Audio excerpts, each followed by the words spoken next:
I've heard the same story over and over. You spend a few $100 on a cheap sub that you see on a clearance rack, set it up, and 3 weeks later you're still listening to that hollow, rattling thump instead of the deep, rumbling bass you thought you were paying for.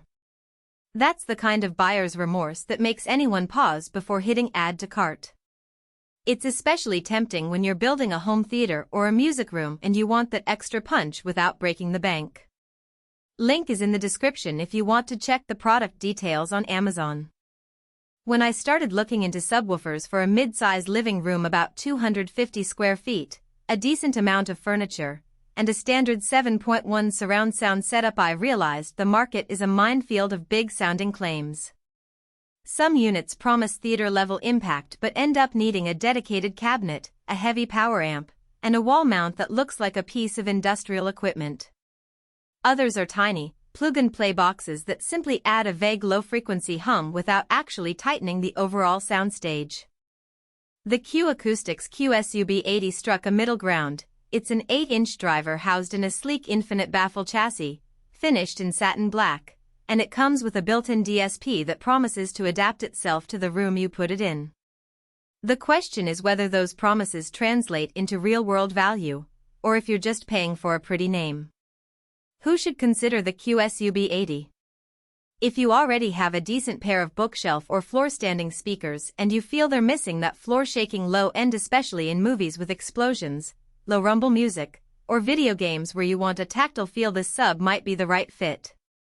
Its 8-inch driver is large enough to produce a meaningful bass extension, yet compact enough to sit on a shelf or the back of a TV stand without dominating the space. The built-in DSP and adjustable low-pass filter, 40 Hz to 250 Hz, give you the flexibility to blend it with any main speaker setup, whether you're using a Yamaha receiver or a boutique AV processor. That kind of integration is handy for folks who aren't comfortable fiddling with crossover points on a separate amp.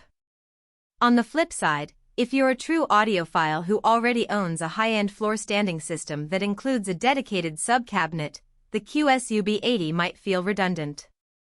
Its infinite baffle design is great for providing a tight, focused bass, but it doesn't have the same sheer output as a 12-inch or 15-inch ported box.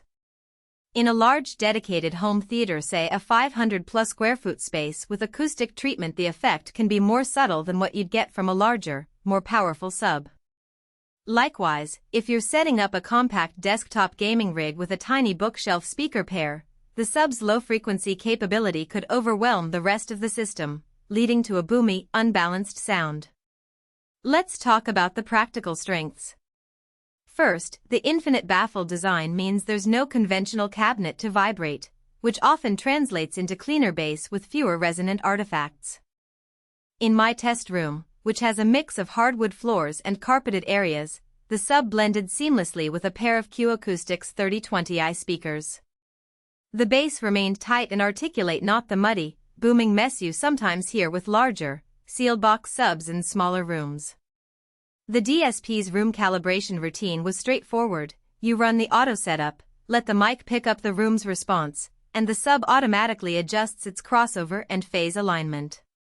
That saved a lot of guesswork that usually trips up people who are new to sub integration. Another strength is the aesthetic. The satin black finish is understated yet modern, and because the sub sits on a shelf, you don't have to hide a bulky enclosure behind a couch or wall. The front grille is removable, which can be handy if you're trying to reduce diffraction in a tight corner. The adjustable low-pass filter is also a sweet spot for many users. You can dial it up to 150 Hz if you're pairing with a smaller speaker that doesn't handle low frequencies well, or you can lower it to 40 Hz for a more cinematic feel when you have larger main drivers. Now for the weaknesses that matter after the purchase. The driver size, while sufficient for most living rooms, does mean the sub's output peaks at around 90 dB SPL in my measurements. If you're hoping for that visceral, feel-boom experience at very high volumes, you might find yourself turning up the volume on the main receiver instead, which can introduce distortion on the main speakers. Additionally, the sub has a single line-level input and a standard speaker-level output, but it lacks a dedicated wireless or Bluetooth option. If you wanted a clean, cable-free setup, especially in a minimalist living room. This could be a limitation. The power consumption is modest, but the internal amp does run warm after a couple of hours of continuous movie playback, which is something to keep in mind if your entertainment center is enclosed. One hidden trade-off is the placement flexibility. Because the infinite baffle relies on the acoustic coupling with the